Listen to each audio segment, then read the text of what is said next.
登要拍一條片，因為阿馬先生咧呢位小朋友咧唔記得嘢，唔好手震。係啦，上次咧講完要留意嘅位唔記得啊，位太近啦。有個跳字，中文字跳，呢個左手好緊要，要諗住左手一定要記得係跳音，好緊要，非常緊要。呢個第一樣嘢要記得，而家記得翻㗎啦，但係我驚咧翻屋企有失憶症啊。好，唔該，要記住啦。好，過嚟呢邊。第二個失憶症唔使咁近啊。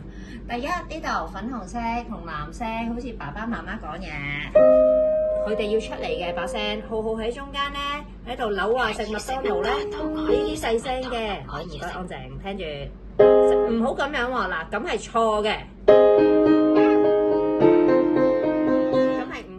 咁點先好聽啊？爸爸媽媽講嘢好細聲啲，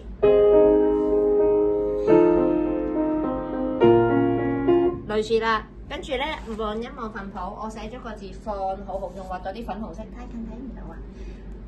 右手唔記得放，同埋個 pedal 成日都唔記得放，咁一定要記得呢一個位係就放咗噶啦，要乾淨到咁噶。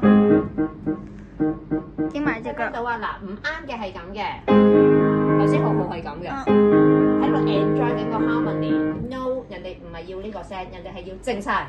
最後一次講嘢啦，所以係就冇噶啦，冇晒。先再大聲啊！明唔明啊？OK，熄咗佢。明嗎？明。